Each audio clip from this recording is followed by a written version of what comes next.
Coucou tout le monde et bienvenue sur l'aile de lumière. Donc aujourd'hui c'est une vidéo un peu spéciale parce que aujourd'hui c'est une vidéo, je vais parler de ma maladie, de ma spiritualité et tout ça, mais en premier lieu de ma maladie qui est très peu connue et c'est pour ça que j'avais tout simplement envie d'en parler parce que je trouve que c'est très important, enfin c'est très important de parler de sa maladie, des symptômes et des choses comme ça. Donc en fait ma maladie c'est la maladie du POTS. C'est une maladie POTS, posturale autostatique tachycardie. Donc en fait c'est une maladie c'est pas vraiment une maladie, c'est plutôt un symptôme. Les gens disent maladie, mais c'est pas vraiment une maladie, c'est plutôt un symptôme. Alors comment ça se manifeste? Je vais vous raconter comment après je l'ai su et tout ça. Je vais déjà vous raconter comment ça se manifeste et quels sont les symptômes. Déjà, c'est une maladie, enfin c'est un syndrome, désolé pour le mot maladie.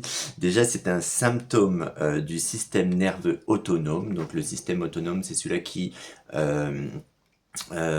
envoie les signaux au cœur, à l'estomac, au foie et tout ça pour justement lui dire ce qu'il doit faire. Par exemple, le sang qui descend dans les jambes, il est censé remonter à la tête tout seul, sauf que le système autonome ne le fait plus ou a du mal à le faire. Donc là vient le problème de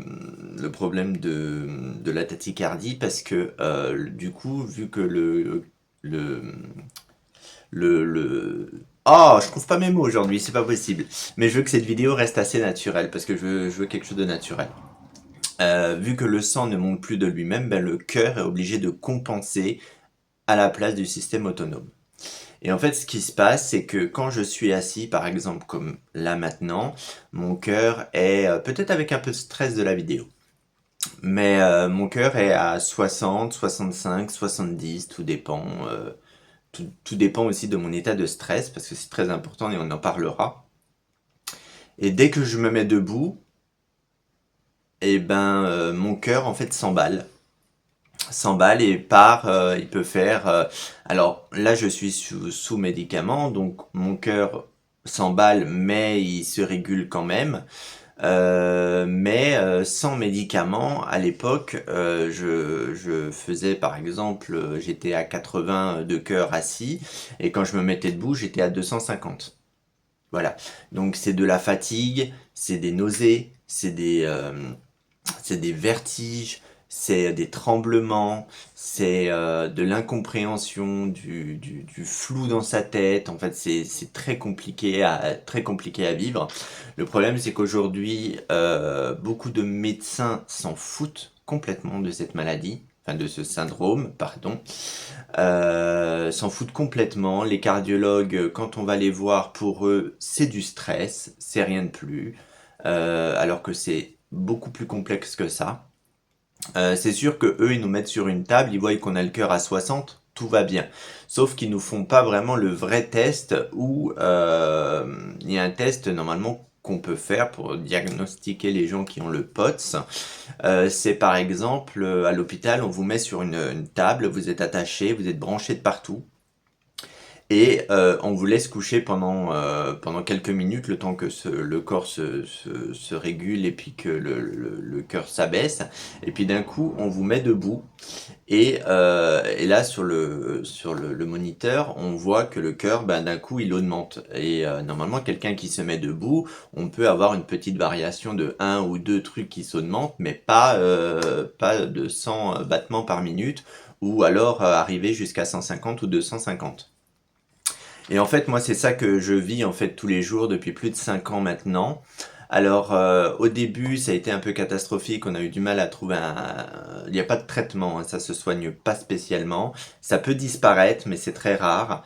On a mis du temps avant de me trouver un médicament qui pourrait calmer mon cœur, parce que ce qu'on peut faire, c'est calmer les symptômes. On peut pas enlever le POTS, on peut calmer le symptôme. En général, ils donnent des bêta-bloquants pour ralentir le cœur pour que le cœur ne s'emballe pas trop et que finalement on n'a pas trop de problèmes de vertige ou autre.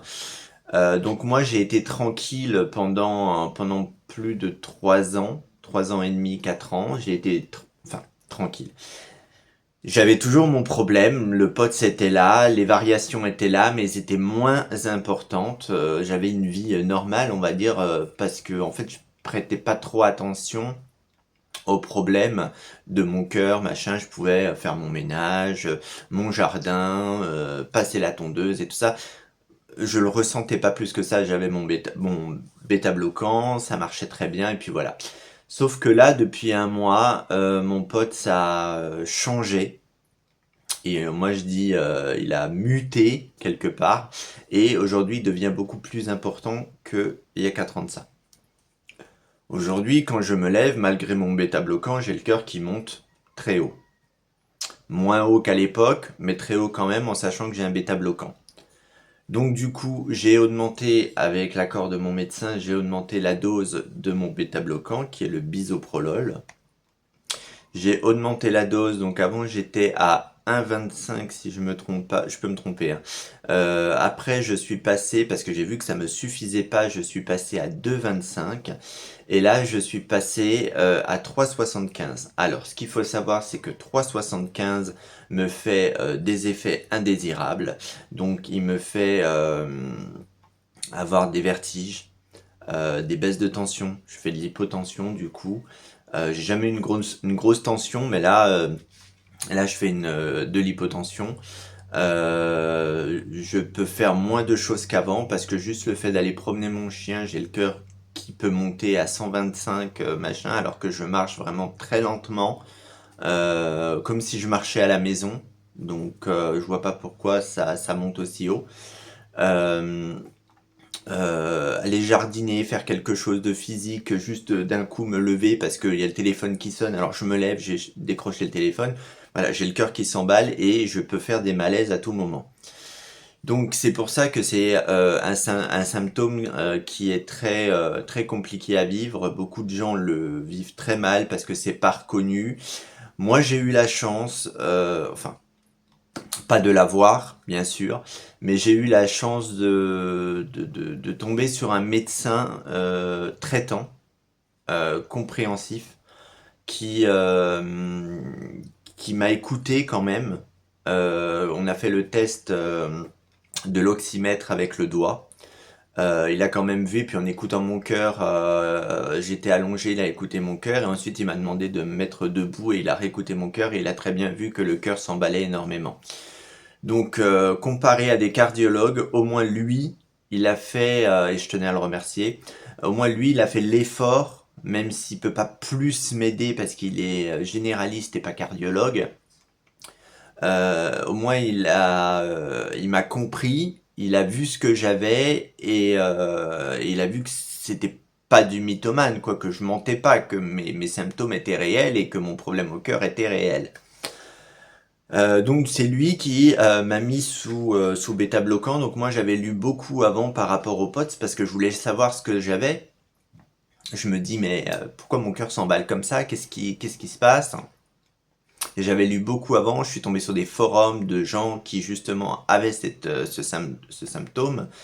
Et du coup je l'ai un peu aiguillé sur les bêta bloquants éventuellement qu'on peut donner pour les gens qui ont ce genre de symptômes. Et du coup, d'abord, on avait un autre bêta bloquant qui marchait pas, en tout cas sur moi. Il me faisait trembler des jambes. J'avais une tension très basse. Enfin, j'étais pas bien, j'étais blanc comme un cake. En fait, de toute façon, je suis blanc comme un cake la plupart du temps. Mais j'étais blanc comme un cake. Enfin, j'étais vraiment pas bien. Et du coup, on est passé sur un autre bêta-bloquant, donc le bisoprolol, et ça a été beaucoup mieux. Je l'ai mieux supporté, la dose était pas forte, donc je l'ai mieux supporté et tout ça. Aujourd'hui, j'ai dû monter un peu la dose parce que mon symptôme s'est empiré, donc j'ai dû monter un peu la dose, et le problème c'est que j'ai l'impression que mon corps ne supporte pas cette nouvelle dose. Donc pour l'instant, je le prends quand même, je fais avec. Alors bien évidemment, j'essaie quand même de faire mes activités, j'essaie quand même de faire des choses parce que sinon on finit fou à la maison et ça c'est pas possible. Je sais qu'il y a des personnes qui peuvent pas faire des activités à cause de ce symptôme. Moi j'essaye. Alors, je vais pas vous le cacher, en ce moment je suis complètement en déprime. Je prends aucun médicament pour la déprime à part de l'anzoprazole pour calmer mes crises d'angoisse. Mais je ne veux pas partir sur des antidépresseurs ou des choses comme ça parce que je me dis que dans le symptôme de POTS, le syndrome de POTS, vu que ce symptôme, ce syndrome attaque le système autonome et attaque le système nerveux, en fait c'est ce symptôme qui me crée des crises d'angoisse. En fait, toute la journée, ce symptôme va vous envoyer des signaux à votre corps. Par exemple, d'un coup, il va dire à votre cerveau, tiens, prends l'oxymètre, regarde ton cœur. Et d'un coup, vous allez voir votre cœur, il est à 130, vous allez paniquer. D'un coup, ça va se calmer. Et d'un coup, vous allez avoir mal à la poitrine. Ça y est, je fais un arrêt cardiaque. Donc là, vous paniquez aussi. D'un coup vous avez des malaises, vous vous sentez pas bien et en fait toute la journée comme ça il vous envoie des signaux parce qu'en fait le système autonome ne travaille plus correctement, donc en fait il envoie des craintes constamment à votre corps et vous, ben, votre système nerveux réagit à tout ça. Donc automatiquement, il prend, et à un moment donné, on fait des crises d'angoisse au point où moi, je me vois des fois tourner à la maison, je fais des réelles crises d'angoisse. Où j'ai des problèmes de respiration. Alors à un moment donné, je pensais éventuellement que le POTS donne aussi des problèmes de respiration, le bisoprolol donne aussi des problèmes de respiration, mais là ça me faisait vraiment peur parce que voilà, ça me prenait au niveau de la poitrine et ça me faisait très très peur. Donc quand j'ai ça, je prends un petit alprazolam, ça me calme un petit peu, ça guérit pas, mais ça me calme un petit peu, ça fait quand même toujours du bien, et voilà. Et en fait, j'essaye avec ma spiritualité, parce que je suis voyant, médium, énergéticien, guérisseur, sauf pour moi, bien sûr, parce que j'arrive pas à me guérir, je suis tellement stressé pour moi-même que je peux pas m'apporter du soin à moi-même. C'est comme souvent les médiums et les voyants vont voir d'autres voyants et médiums pour se faire des consultations. C'est rare qu'ils se font des consultations à eux-mêmes. Et donc du coup, avec mon pendule et tout ça, j'ai des planches de rhanesthésie et j'essaye de savoir où est mon problème, est-ce qu'il me manque des vitamines, parce que ce qu'il faut savoir, c'est que le POTS peut venir de plein de choses. Il peut venir d'un choc émotionnel. Alors moi, c'est vrai qu'il y a 5 ans de ça, j'ai perdu mon papa. Ça a été très compliqué pour moi, parce que ça a été d'un coup. Il avait un cancer, mais en fait, pardon, les larmes me montent. Il avait un cancer, mais c'est venu d'un coup parce que on pensait vraiment qu'il allait avoir un foie pour changer son foie. Et en fait, il ne l'a pas eu. Et quand on lui a dit qu'il était métastasé et puis qu'on pouvait plus lui changer le foie, en fait, il a rendu les armes, mais il avait plus envie de se battre. Et moi, j'ai pas pu aller à son chevet parce que mon mari, et oui, je suis marié, mon mari avait un problème cardiaque à ce moment-là et par rapport à son travail, bah, la Sécu ne voulait pas qu'il se déplace. Et moi, avec mes crises d'angoisse et tout ça, je ne pouvais pas prendre de train. Avec mon handicap, je ne peux pas conduire une voiture normale. Là, j'ai une voiture sans permis parce que ça me permet de maîtriser, ça roule pas vite et puis ça me permet de maîtriser. Mais une voiture normale, pour l'instant, je ne peux pas. Et donc du coup, j'ai pas pu aller au chevet de mon père et c'est vrai que je l'ai eu au téléphone. J'ai fait une énorme crise parce que en fait, je lui disais au revoir, quoi, et c'était très compliqué. Je lui disais au revoir hein, par téléphone. Alors, je sais qui m'entendait quand je parlais, mais c'était compliqué de parler sans pleurer.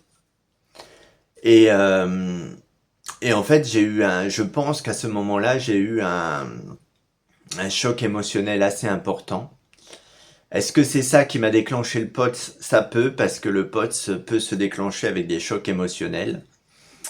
Et aussi, si on a une infection virale, on peut attraper le POTS aussi. Par exemple, les gens qui attrapent le Covid, par exemple, peuvent avoir le POTS derrière. Donc c'est pour ça que les gens qui ont le Covid, vérifiez quand même avec un oxymètre. Vous restez assis pendant quelques minutes, vous vous levez. Si vous voyez que ça bouge pas trop, ben voilà, vous avez pas de POTS. Si vous voyez que de assis, vous êtes par exemple à 80 ou 90, tout dépend de votre battement de cœur. Et si vous vous levez, que vous voyez que d'un coup vous passez à 100, 110, 120, que ça redescend mais que ça monte plutôt, consultez votre médecin, c'est peut-être que vous avez le POTS. Et ça peut venir tout simplement du Covid. Alors moi j'ai pensé, j'ai dit soit c'est le décès de mon père qui m'a fait un choc émotionnel et qui m'a déclenché le POTS, soit c'est le vaccin Covid, parce que moi j'ai eu le Covid bien, je crois que j'ai eu le Covid un an après ou 2 ans après, je crois, le vaccin. Donc pour moi, je pense pas que c'est le Covid en lui-même qui m'a donné le POTS. Éventuellement, c'est parce qu'il y a plein de gens qui ont le POTS et qui ont dit sur les forums qui se sont fait vacciner et qui ont chopé le POTS peu de temps après. Donc moi, je soupçonne aussi éventuellement que le vaccin Covid a pu me donner le syndrome de POTS. Donc voilà. Donc c'est pour ça c'est très très compliqué à vivre. Les gens nous le voient pas. Voilà, on sort de la voiture, les gens voient pas qu'on a ce symptôme, mais pourtant nous on vit avec, il est là, c'est très compliqué parce que en fait ça dérègle vraiment tout le corps. Par exemple, vous pouvez avoir des constipations, vous pouvez avoir des diarrhées, vous pouvez avoir mais ça on continue, hein, c'est pas juste comme une gastro, vous avez une diarrhée pendant, désolé du mot, mais je vais parler franc et cru. Vous avez pas comme c'est pas une gastro, hein, vous l'avez pas pendant 3 jours et puis ça y est, c'est fini. Si vous vous tapez une diarrhée, vous vous tapez une diarrhée jusque votre pote se décide de se calmer. Et en général, le pote, il se calme pas comme ça. Il y a des gens que ça fait 10 ans, 40 ans qu'ils ont le pote, parce que le pote existait déjà avant, sauf qu'on n'en parlait pas. Aujourd'hui, on essaye d'en parler un petit peu plus, et c'est pour ça que je fais cette vidéo aussi, pour alerter un petit peu les gens sur les symptômes et les choses comme ça. Alors, moi, ce que j'aimerais dire aux gens qui ont le pote, et j'ai beaucoup de mal à me l'appliquer, mais j'essaye quand même de le dire aux gens parce que je pense que c'est important, et c'est d'éviter de faire du stress. Parce qu'en fait, le stress accentue votre pote. Automatiquement, quand vous ratez un examen ou quand vous avez un examen à passer ou n'importe quoi, votre cœur s'emballe automatiquement. Donc dites-vous que si vous avez le POTS et que votre cœur s'emballe dû à un stress, ça va encore accentuer votre cœur et ça va être encore plus, plus, plus, plus. Donc, il faut éviter le stress, essayer de faire des méditations, apprendre à respirer de nouveau correctement. Parce qu'on oublie des fois, on fait de la ventilation un petit peu comme ça quand on commence à paniquer. Donc apprenez de nouveau à respirer correctement, à faire de la méditation, à vous mettre des musiques douces, à faire des gestes calmes, à pas stresser parce que votre cœur d'un coup monte à 120. Parce que si vous stressez parce que votre cœur monte à 120, tous les 2 minutes, je vous l'assure parce que je l'ai fait moi-même, tous les 2 minutes, vous allez prendre votre oxymètre. Vous allez regarder constamment, constamment, constamment à combien votre cœur il est. Constamment, vous allez le faire. Et plus vous allez voir votre cœur monter, plus vous allez paniquer, plus votre cœur va monter. Donc la meilleure des choses, c'est de regarder de temps en temps. Par exemple, moi, en ce moment, je regarde le matin quand je me lève pour regarder si jamais c'est pas trop élevé. Donc j'essaye quand même de regarder le matin, je regarde un petit peu dans la journée. Quand je fais des marches avec mon chien, j'essaye de regarder pour voir ça va, t'es pas trop monté, ou alors je regarde sur mon téléphone pour voir si au niveau de ma montre c'est pas trop monté. Je voulais aussi vous parler des montres connectées. Alors, je dis pas que c'est de la merde, attention, ne dites pas ce que je n'ai pas dit. Les montres connectées, ça vous donne un barème. Ça vous montre à peu près dans la journée est-ce que c'est beaucoup monté ou pas monté. Mais ce qu'il faut savoir, c'est que une montre connectée, quand vous l'avez au poignet, des fois ça a du mal à prendre les battements de cœur. Par exemple, maintenant, si vous bougez la main et que là, il est en train de prendre le battement de cœur, ça se dit, il va me mettre 130, alors que ça se dit, je vais prendre mon oxymètre que j'ai pas sur moi, je vais prendre mon oxymètre et il va me dire que je suis à 70 par exemple.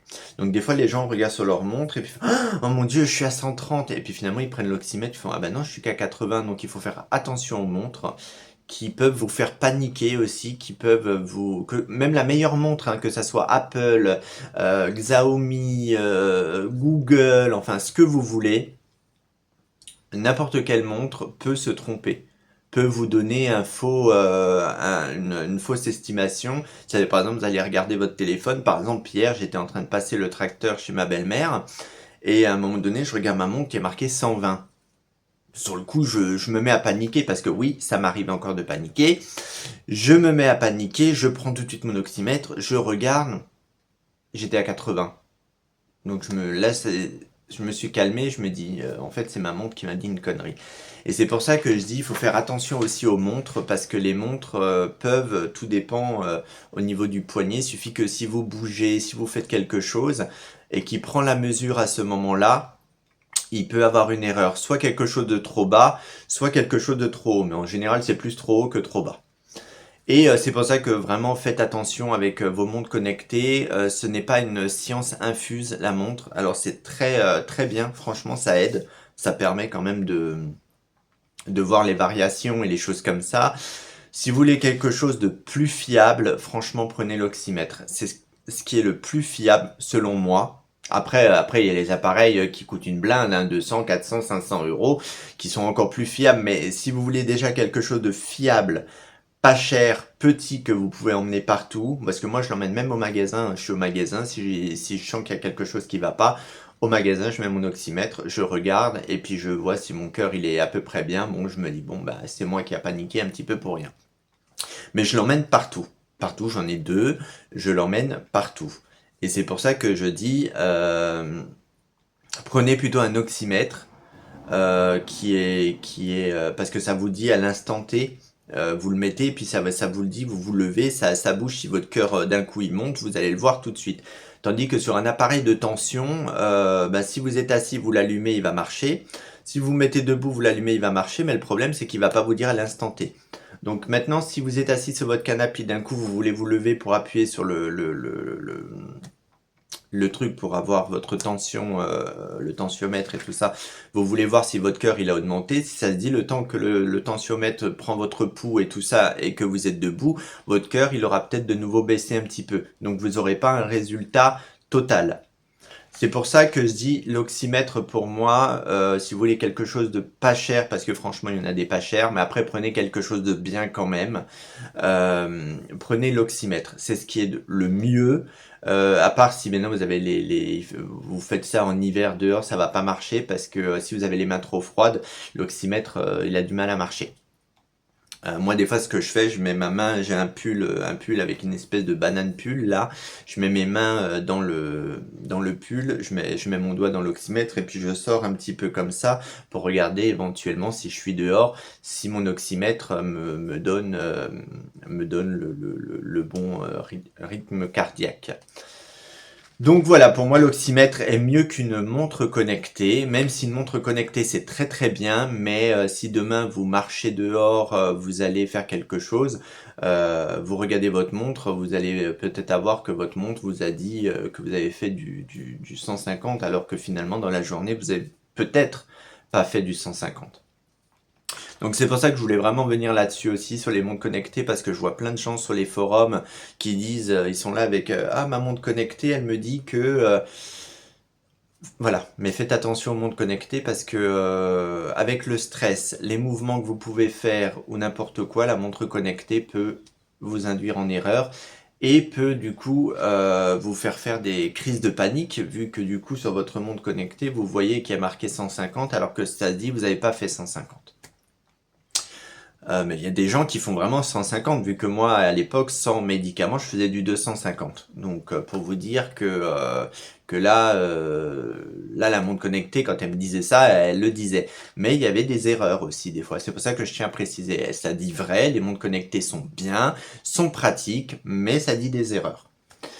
Donc voilà, donc c'est un symptôme vraiment pas facile à vivre, très très peu connu. Quand on va chez un cardiologue, le cardiologue dit que c'est des crises d'angoisse, que c'est du stress, alors que c'est pas du tout ça, parce qu'il y a des gens qui sont pas du tout stressés, et pourtant quand ils sont assis, quand ils se mettent en position debout, ils ont le cœur qui monte d'un coup.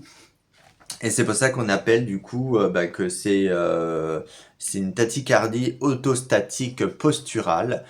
C'est que en fait le système autonome ne gère plus quand vous êtes debout sur vos jambes, il ne gère plus. Il gère plus, il a du mal à envoyer le sang dans votre cerveau. Et vu qu'il a du mal à le faire, votre cœur, parce que le corps est bien fait, le cœur compense et du coup il pompe, il pompe, il pompe, il pompe, il pompe pour pouvoir envoyer le sang au cerveau. Sauf que il augmente les battements de cœur. Donc c'est pour ça qu'on dit le POTS, parce que c'est très compliqué à vivre. Donc c'est pour ça, c'est vraiment pas facile à vivre. Les gens, c'est pas reconnu.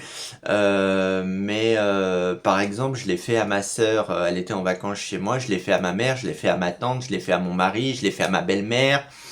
Ils n'avaient rien.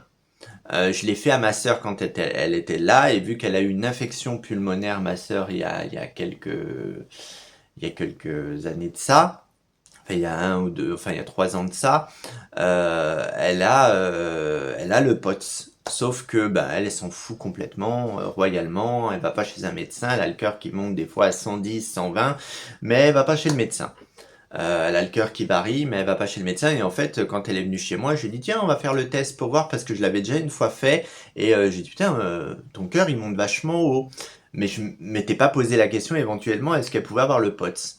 Et quand elle est venue, je lui ai fait le test, et effectivement, elle était assise, le cœur était plus bas, elle se mettait debout et le cœur montait. Et en fait, elle a eu une infection pulmonaire à un moment donné, peut-être le Covid. Elle a fait le vaccin aussi, et bizarrement, elle a le POTS. Sauf que, elle n'est pas reconnue parce qu'elle fait pas ce qu'il faut chez les médecins. Alors moi, on m'a pas diagnostiqué. Moi, c'est que mon médecin traitant qui m'a diagnostiqué POTS avec les tests qu'il a fait, parce que j'ai fait plusieurs cardiologues, mais tous les cardiologues s'en foutent royalement. Ils m'ont pas fait de test d'effort. Ils m'ont fait un holter, mais le holter, ça donne rien du tout, parce qu'on le voit pas spécialement sur le holter. Quand tu fais du 120, ils pensent que tu as fait du sport avec ton holter. Donc on m'a pas fait on m'a pas fait le tilt test, parce que le tilt test, c'est ce que je vous ai parlé au début de la vidéo, c'est quand on vous met sur une table attachée, branchée de partout, et qu'on vous couche et qu'on vous lève pour voir à combien votre cœur monte. Donc ça, c'est le tilt test. Donc si un jour vous faites le tilt test, je sais que ça va être très compliqué, mais si vraiment vous voulez qu'on vous prenne au sérieux avec le tilt test et que vous êtes sur bêta bloquant, arrêtez le bêta bloquant pendant 24 heures, 72 heures. Vous arrêtez votre bêta bloquant pour qu'il voie vraiment que votre cœur monte. Parce que si vous avez le bêta bloquant, automatiquement, avec le bêta bloquant, le cœur, il va essayer de se... En fait, ça fait comme ça. Le cœur, il essaie de se stabiliser. Donc ça monte quand même, mais voilà. Moi, c'est un peu l'image que j'ai. Ça fait comme ça. Donc, arrêtez votre bêta bloquant. Pour faire passer le tilt test, parce que si vous continuez à le prendre, ils vont dire ça monte à 120, c'est pas grave, il y a des gens qui montent plus haut que ça. Donc arrêtez le bêta bloquant. Moi je vous dis arrêtez le bêta bloquant, mais attention, conseil, vous demandez à votre médecin avant, hein. Moi je suis pas médecin. Moi c'est ce que je ferais si demain on me dit Jonathan, demain tu fais le tilt test. Moi je sais que j'arrête mon bêta bloquant parce que j'ai vraiment envie qu'ils voient la réalité des choses et pas juste une facette ou quelque chose de caché dû au bêta bloquant. J'ai vraiment envie qu'on me diagnostique, qu'on me mette sur papier et que quand je fais des dossiers MDPH ou des trucs comme ça, qu'on me prenne au sérieux. Parce que le problème, c'est que tant que vous n'êtes pas pris au sérieux, tant que c'est pas marqué sur un papier que vous avez le POTS, mais vous pouvez rien faire. Rien faire. Vous avez aucune reconnaissance. Demain, Pôle emploi ou n'importe qui vous diront, bah, vous allez bosser, vous pouvez bosser. Donc voilà. Donc c'est pour ça, je voulais parler aussi de cette maladie et bah, c'est vrai que moi la spiritualité m'aide un petit peu quand même quand je fais mes méditations, quand je parle à mes guides, quand je parle aux défunts, quand je fais des consultations avec des gens, ça m'aide un petit peu parce que je me sens pas seul. S'il y a des gens qui ont le POTS, qui veulent éventuellement avoir des pistes pour savoir où chercher. Est-ce que c'est plutôt dû à des carences? Est-ce que c'est plutôt dû à quelque chose d'autre? Est-ce que c'est... Moi, je le fais avec mon pendule, avec des... J'ai ça sous la main. J'ai ça. Donc, c'est des... Ah bah dis donc, j'avais une feuille dedans, j'ai pas fait gaffe. Donc c'est des plaques comme ça qui parlent de la santé, des choses comme ça. Il y a 333 euh, tableaux. Et en fait, on a vraiment de tout. On a la santé, on a tout. Et c'est vrai que ben, moi, vu que je suis voyant et médium, avec mon pendule, j'arrive à savoir s'il me manque par exemple des vitamines. Là, j'ai demandé par exemple à mon médecin qu'il me refasse un examen parce que par exemple si vous êtes en manque de fer ou quelque chose comme ça peut aussi déclencher le POTS. Donc c'est pour ça que là j'ai redemandé de refaire un examen sanguin parce que en fait mon pendule et mes planches de pendule m'ont dit qu'il me manquait certaines vitamines. Par exemple, le premier examen que j'ai fait, ça m'a dit que ça me manquait de la vitamine B, B12, B9, donc avec mon pendule. J'ai fait le test et effectivement, il me manquait de la B12 et de la B9. Donc aujourd'hui, j'approfondis un petit peu mon examen sanguin pour voir s'il me manque pas du fer, du zinc et des trucs comme ça. Donc c'est pour ça s'il y a des gens qui veulent tout simplement venir discuter de leur maladie ou qui veulent une consultation ou machin, parce que bon je suis là pour ça aussi, mais s'il y a des gens qui veulent venir discuter, alors je suis pas médecin, mais s'il y a des gens qui veulent venir discuter qui pensent avoir le POTS, bah, ils peuvent venir en parler, on peut voir ensemble s'il y a des pistes éventuellement à chercher. Après, moi, je veux pas de gens qui viennent pour se plaindre. Oh, j'ai ça. Je veux des gens qui avancent parce que moi, j'essaye d'avancer. Alors moi, je me plains aussi beaucoup, mais j'ai envie d'avancer. Des fois, mon cerveau, il est complètement en déprime et j'ai voilà, j'ai pas envie d'avancer. Et puis d'un autre côté, mon cerveau, il dit allez, tu vas t'en sortir. Allez, bouge ton cul. Allez, fais ci, tu peux le faire. Et dis-toi que peut-être que d'ici quelques mois, ton pote va de nouveau diminuer, tu auras peut-être une vie normale. Voilà, je me dis des choses comme ça, donc c'est pour ça que s'il y a des gens qui viennent, qu'au début ils soient en panique, mais après je veux pas qu'ils viennent me parler juste parce que d'un coup ils ont le cœur qui monte à 130, et puis qu'ils font une crise d'angoisse et qu'ils viennent me parler. Parce que moi je veux pas prendre toutes les crises d'angoisse de tout le monde. Mais je veux éventuellement, s'il y a des gens qui viennent me parler, je veux des gens qui veulent trouver des solutions, qui veulent avancer, et pas juste des gens qui viennent se plaindre. Donc voilà. Donc cette petite vidéo, je vous ai pas fait de démonstration ou quoi que ce soit, parce que si vous voulez des démonstrations, bah, vous allez sur, sur YouTube, vous tapez soit syndrome de tachycardie autostatique, ou alors vous tapez le syndrome de POTS et vous allez tomber sur des vidéos en français ou des gens qui sont anglais ou autres, ou américains ou machin, qui ont le POTS et qui vous en parleront, et vous allez même voir des gens qui se filment avec des symptômes. des symptômes où ils se mettent à se mettre debout, ils tombent d'un coup parce qu'ils font des malaises, ils tombent dans les pommes, enfin voilà, ils sont vraiment pas bien, ils tremblent de partout, ils vous montrent avec l'oxymètre, ils vous montrent le cœur qui monte d'un coup. Donc voilà, c'est des vidéos qui sont très intéressantes à regarder pour les gens qui pensent avoir le POTS. Donc voilà, donc les solutions, c'est pas les cardiologues peuvent vous en apporter, mais alors faut tomber sur un bon cardiologue et ça,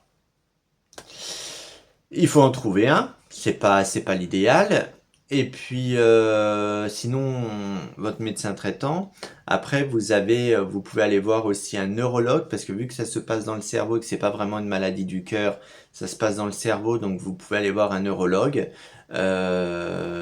Et puis après, il vous oriente au fur et à mesure. Si vous tombez sur un bon neurologue aussi, bien évidemment, il vous orientera sur d'autres pistes et d'autres médecins. Mais aujourd'hui, on a beaucoup de mal à trouver des médecins, donc c'est très compliqué. Moi-même, encore aujourd'hui, je me bats pour avoir mon cardiologue au téléphone, pour avoir ça sort pas. Décidément. Pneumologue. Ça sortait pas, je sais pas pourquoi. C'est à force de le dire toute la journée, le pneumologue, le cardiologue, le neurologue, éventuellement c'est très compliqué à voir, il y en a plus beaucoup, les rendez-vous sont très longs, enfin voilà. Et je me bats en ce moment pour avoir des rendez-vous vu que mon syndrome de POTS a évolué et que j'aimerais essayer de trouver d'autres solutions pour essayer de l'apaiser. Alors, ce qu'il faut savoir, c'est qu'on a éventuellement aussi des problèmes respiratoires quand on a le POTS, parce que quand on prend du bêta-bloquant, automatiquement ça ralentit le cœur, mais ça ralentit aussi tout le corps. Ça ralentit notre façon de respirer, ça ralentit tout. Donc, bien évidemment, quand on respire, on a tendance à faire un peu comme ça. Mais bon, ça fait partie du syndrome et puis voilà, il nous dérègle vraiment tout le corps. Par exemple, une femme qui a le syndrome de POTS, qui est enceinte, ça va lui accentuer encore plus son syndrome. Si maintenant, demain, vous avez le POTS et que vous avez une gastro, ça va accentuer la fièvre, va accentuer une grippe, va accentuer le Covid, va accentuer.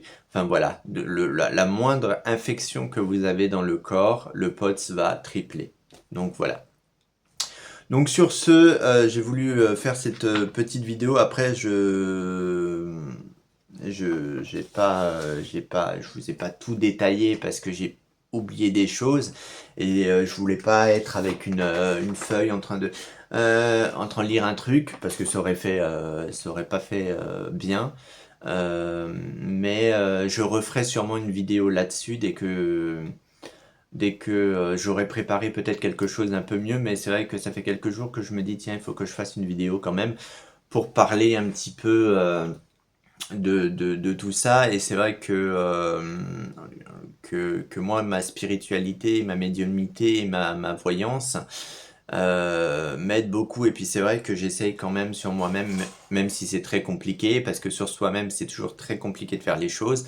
J'essaye quand même de me faire des soins énergétiques sur moi-même. Alors j'arrive à le faire sur les autres, j'arrive à apaiser, à guérir certaines choses, mais sur moi, c'est très compliqué. Donc voilà. Donc sur ce, vous pouvez me retrouver sur ma page Facebook, vous tapez en haut sur la barre Facebook, l'aile de lumière, et vous pouvez me contacter, regarder mes articles, regarder mes vidéos, regarder mes petites astuces, voilà, ou tout simplement sur l'aile de lumière YouTube, où je poste des vidéos de ma médiumnité, des oracles que j'ai créés ou des choses comme ça. Donc voilà, si vous voulez me contacter, vous pouvez me contacter. Euh, je pense que j'ai rien oublié. Et puis je vous dis à très bientôt sur l'aile de lumière. Et puis surtout, prenez soin de vous. Et attention avec la grippe et le Covid qui revient. Donc voilà, gros bisous. Bye bye.